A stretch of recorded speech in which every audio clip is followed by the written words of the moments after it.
Iran ने Israel पर बड़ा हमला किया है।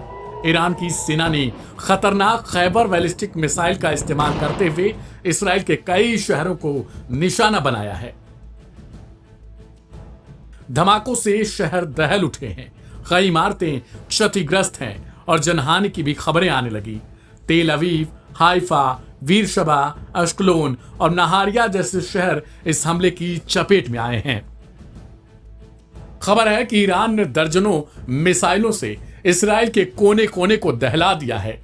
चौंकाने वाली बड़ी बात है कि हमले के बाद इसराइल में भगदड़ मच चुकी है। कहा जा रहा है कि करीब 10,000 इसराइली घर छोड़कर भाग चुके हैं। ईरान ने जिस हिसाब से हमला किया है उसे देखते हुए इसराइली घर छोड़ने पर मजबूर हुए हैं। कहा यह जा रहा है कि बंकरों में जगह नहीं है, एयर डिफेंस कमजोर पड़ चुका है और आसमान में खौफ मंडरा रहे हैं। लोग अपने छोटे बच्चों और सामान के साथ गाड़ियों में भरकर उत्तर दिशा की ओर जाने लगे हैं। बंकर फुल हो चुके हैं और कई लोग खुले मैदान में रात बिताने को मजबूर हैं। यह वीडियो जो आपकी स्क्रीन पर दिखाई दे रहा है, यह इसराइल के शहर का है, जो सिर्फ अब खंडहर में दिखाई देने लगा है, ठीक वैसे जैसे कुछ समय पहले गाजा से आने वाली तस्वीरें आपको दिखाई देती थीं। इसराइल में सैकड़ों बिल्डिंग अब तबाह हो चुकी हैं। गगनचुंबी इमारतें सिर्फ अब अंधकारमय दिखाई देने लगी हैं। हर तरफ तबाही का मंजर है। इस्राएली रेस्क्यू टीमें लगातार रेस्क्यू ऑपरेशन चला रही हैं। प्रधानमंत्री बेंजामिन नेतन्याहू ने ईरान को धमकी दी है। Aim right, achieve big. At KR Mangalam University, we provide you the platform to turn your dreams into reality. At KR Mangalam University. गौरतलब है कि इससे पहले ईरान के कई परमाणु ठिकानों पर अमेरिकी B-2 बॉम्बर्स ने बॉम्बिंग की थी, जिसके बाद ईरान ने इसे अंतर्राष्ट्रीय कानूनों का उल्लंघन करार दिया। कई देश, जिनमें सऊदी अरब, पाकिस्तान शामिल हैं, उन्होंने इस हमले को लेकर निंदा की है। कहा यह जा रहा है कि इसराइल ने भी अब जवाबी कार्रवाई शुरू की है, जिसमें कई बंदरगाहों को निशाना बनाए जाने की खबर है। इसराइल की तरफ से यह समझकर निशाना बनाया जा रहा है ताकि आने वाले समय में स्टेट ऑफ होर्मुज को ईरान बंद न कर पाए। गौरतलब है कि इसराइली अब लगातार अपने घरों को छोड़ने पर मजबूर नजर आ रहे हैं। वहां से जो तस्वीरें सामने आ रही हैं, उनमें देखा जा सकता है कि किस तरीके से लोगों का हुजूम अब अपने देश को छोड़ने के लिए उमड़ पड़ा है। ईरान की तरफ से किए गए हमले में कहा यह जा रहा है कि दर्जनों मिसाइलें शामिल थीं, जिनमें मुख्य रूप से खैबर मिसाइल है, जो अपने आप में ही एक तबाही का नाम है। आपको बता दें कि अमेरिकी अटैक के बाद प्रधानमंत्री बेंजामिन नेतन्याहू ने ट्रंप का धन्यवाद किया था और कहा था कि इतिहास में पहली बार ऐसा है जब किसी ने इतनी हिम्मत दिखाई हो। उन्होंने इसके लिए ट्रंप का विशेष धन्यवाद दिया। ईरान की मिसाइलों ने इसराइल के आयरन डोम सिस्टम को चकमा दे दिया, जिससे डर और ज्यादा फैल गया है। नागरिकों का कहना है कि उन्हें अब अपनी और बच्चों की जान की चिंता सताने लगी है। सरकार ने कुछ इलाकों में रेड अलर्ट भी जारी किया।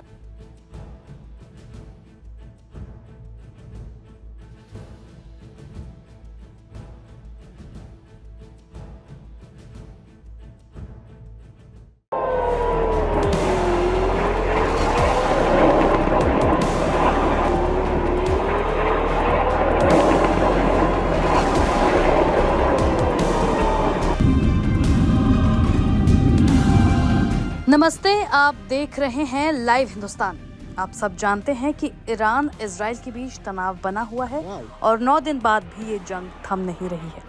इस संघर्ष में इजराइल भले ही ईरान को हवाई हमलों से नुकसान पहुंचा रहा हो, उसके परमाणु ठिकानों पर बम बरसा रहा हो, परमाणु वैज्ञानिकों की जान ले ली हो, लेकिन अपने प्रमुख इलाकों में गिरने वाली ईरानी मिसाइलों को इजराइल पूरी तरह से रोकने में नाकाम दिख रहा है। दरअसल इजराइल पर ईरान की ओर से लगातार हाइपरसोनिक और बैलिस्टिक मिसाइल से हमले हो रहे हैं। इजराइल ने इन हमलों का जवाब देने के लिए अपने एयर डिफेंस सिस्टम को तैनात किया है, लेकिन अब इसकी मारक क्षमता पर सवाल उठने लगे हैं।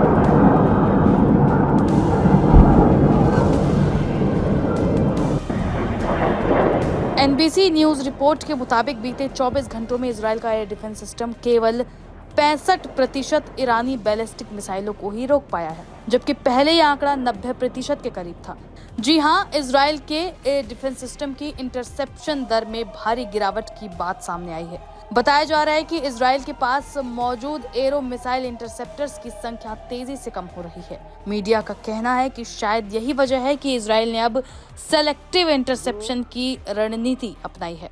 इसका मतलब है कि अब केवल वही मिसाइलें रोकी जा रही हैं जो इजराइल के लिए अति महत्वपूर्ण ठिकानों को निशाना बना रही हैं। Aim right, achieve big. At KR Mangalam University, we provide you the platform to turn your dreams into reality.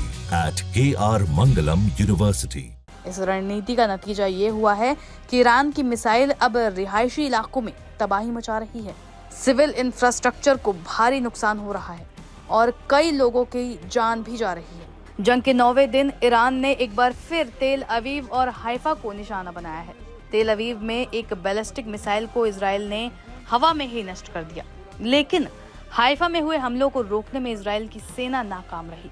Haifa में इन हमलों से इजराइल को भारी नुकसान उठाना पड़ा।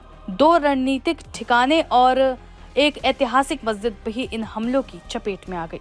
तेल अवीव को इजराइल की लाइफ लाइन कहा जाता है, जहां से सरकार और युद्ध की रणनीतियां संचालित होती हैं।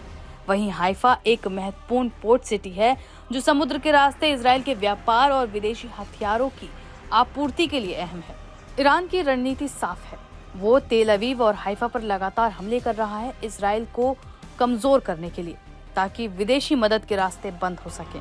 दूसरी ओर इजराइल ईरान के परमाणु ठिकानों और वैज्ञानिकों को निशाना बना रहा है, लेकिन ईरानी मिसाइलों को पूरी तरह रोक पाने में वो अभी भी असफल दिख रहा है। इस युद्ध का असर न केवल दोनों देशों पर है बल्कि पूरे क्षेत्र पर पड़ रहा है। हम इस बारे में आपको लगातार अपडेट करते रहेंगे और ऐसी खबरों के लिए आप देखते रहिए लाइव हिंदुस्तान चैनल।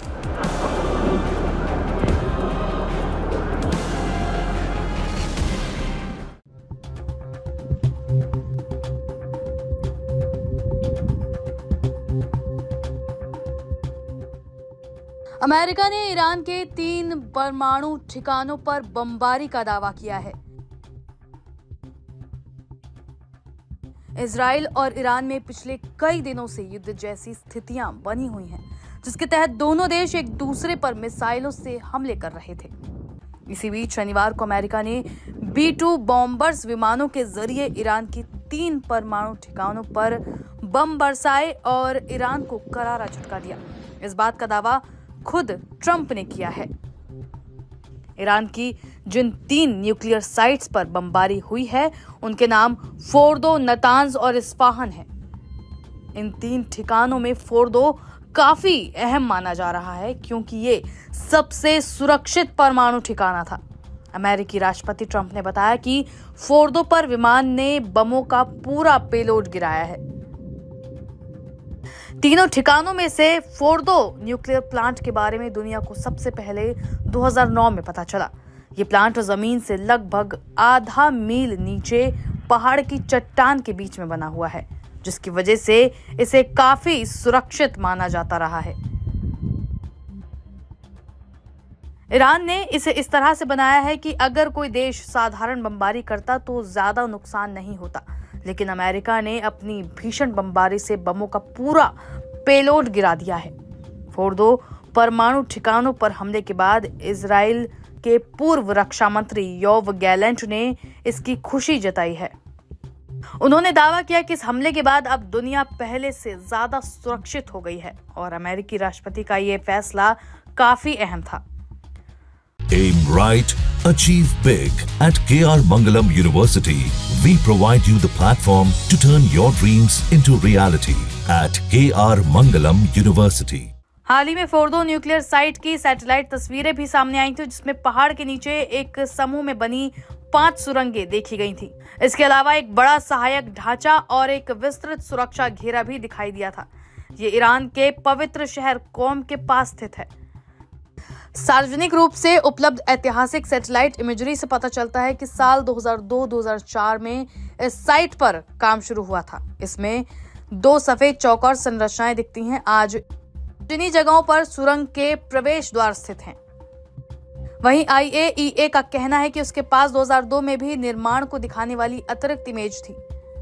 इसके अलावा ट्रंप द्वारा सीधे अमेरिकी सैन्य हस्तक्षेप का निर्णय उनके प्रशासन द्वारा 2 महीने तक विफल प्रयासों के बाद आया, जिसमें ईरानियों के साथ उच्च स्तरीय सीधी वार्ता भी शामिल है, जिसका उद्देश्य तेहरान को उसके परमाणु कार्यक्रम पर अंकुश लगाने के लिए राजी करना था।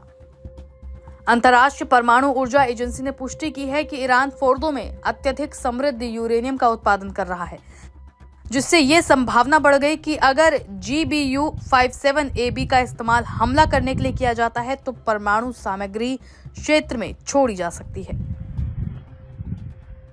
IAEA ने कहा है कि एक अन्य ईरानी परमाणु स्थल नतांज की सेंट्रीफ्यूज साइट पर पिछले इजरायली हमलों ने केवल साइट पर कंटैमिनेशन किया है, न कि आसपास के क्षेत्रों में।